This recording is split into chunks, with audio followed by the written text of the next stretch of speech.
ফাহমিদুল যুক্ত হয়ে গেছেন, হামজাও চলে আসবেন 2-1 দিনের মধ্যে, সমিত সোম তো আসবেন 4 তারিখে, সেটা জানাই হয়েছে। সবকিছু মিলে প্র্যাকটিসের ভালো সুযোগ পাওয়া যাচ্ছে, যেটা ভারতের বিপক্ষে ম্যাচের আগে অতটা হয়নি। তার মানে বলতে পারি যে আমরা ঠিকঠাক প্রস্তুতি নিয়েই নামছি।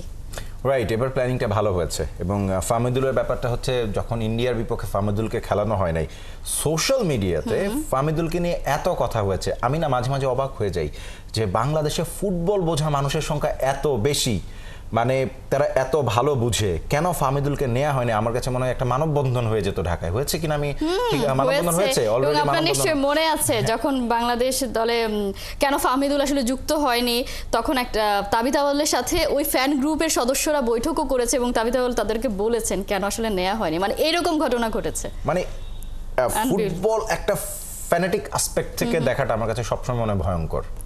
আপনি কখনো ফ্যানেটিক অ্যাসপেক্ট থেকে দেখবেন না।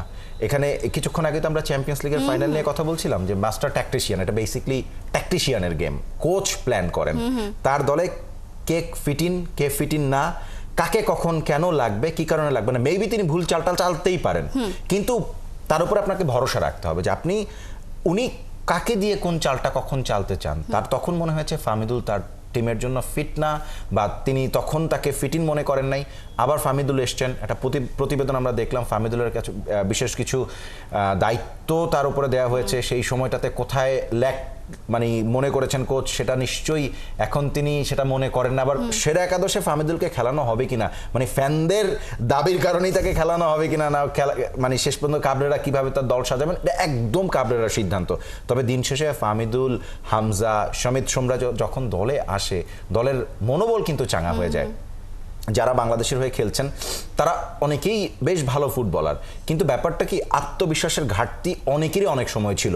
তারা জানে না একটা ম্যাচ কিভাবে জিততে হয়, তারা জানে না কিভাবে ফিনিশিং লাইনে ফিনিশ করতে হয়, সুযোগ তৈরি হয়, গোল হয় না। সারা জীবন আমাদের এই হাহাকার ছিল, আমাদের একজন ভালো স্ট্রাইকার নাই, ইন্টারন্যাশনাল মানের স্ট্রাইকার নেই, আমরা গোল করতে পারি না। এখনও আমাদের ইন্টারন্যাশনাল মান স্ট্রাইকার নাই। হামজা, সমিত সোমরা, দে আর মানে অ্যাবসলিউটলি মিডফিল্ডার। ফাহমিদুলও একদম আউট অ্যান্ড আউট স্ট্রাইকার না, মেবি উইংয়ে খেলতে পারেন, উইং ব্যাক হিসেবে খেলতে পারেন, মেবি তিনি ইফেক্টিভ। বাট দিন শেষে গোলটা করতে হয় হচ্ছে একজন স্ট্রাইকারকে, যিনি রাইট ওয়েতে ফিনিশটা করেন। সো এখন যারা আছেন তারা সেই আত্মবিশ্বাসটা পাবেন যে হ্যাঁ, মাঝমাঠে আমার হামজা আছে, যিনি লেস্টারের হয়ে FA কাপ জিতেছেন। এই যে আত্মবিশ্বাস, এই আত্মবিশ্বাস আপনাকে গোল করতে সহায়তা করবে। আপনি যখন রাস্তায় আপনার বড় ভাইয়ের সাথে হেঁটে যান, অথবা আপনার বড় বোনের সাথে হেঁটে যান, তখন আপনার যে কনফিডেন্স থাকে, আপনি যখন একা হেঁটে যান সেই কনফিডেন্স আপনি পান না। তো কনফিডেন্সটা ওই জায়গায় দেয় যে দলে কানাডার হয়ে ইন্টারন্যাশনাল ম্যাচ খেলা সমিত সোম থাকবে, হামজা চৌধুরী থাকবে, ফাহমিদুলের মতন ইউরোপিয়ান ফুটবল স্ট্রাকচারে বড় হওয়া একজন ফুটবলার।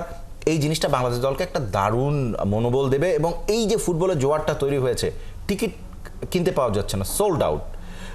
এই যে টিকিটের জন্য মানুষের আকাঙ্ক্ষা দেখেন, ক্রিকেট বোর্ড মাঠ এবং মাঠের বাইরে নানা টানা পড়ে নেয়। এই মুহূর্তে যেইভাবে সমালোচিত, মানুষ মানে সুযোগটা পেয়েছে, সেই ফুটসট পেয়েছে যে কিভাবে আমি আমার শিফটটাকে মানে ফুটবলের দিকে নিয়ে যাবো। এবং ফুটবল, আমি বলবো যে ফুটবল এই মুহূর্তে লাকি এই কারণে যে ক্রিকেটের পরবর্তী সময়টাতে হঠাৎ করে ফুটবলের একটা মানে অগ্নিস্ফুলিঙ্গ উপরের দিকে উঠে গেছে এবং মানুষের কনসেন্ট্রেশন ওই দিকে টেনে নিয়ে গেছে, সবার আগ্রহ। আমি যখন অফিসে যাই, আমার অফিসে আমার অন্য ডিপার্টমেন্টের সহকর্মীরা অনেকেই আমাকে বলেছে যে কোনোভাবে একটা টিকিট ম্যানেজ করে দেয়া যায় কিনা। আপনার ইনবক্সেও নিশ্চয়ই অনেক মেসেজ প্রতিদিন আসে যে শুধু টিকিটের হাহাকার, যে এই ম্যাচটা তারা দেখতে চায়।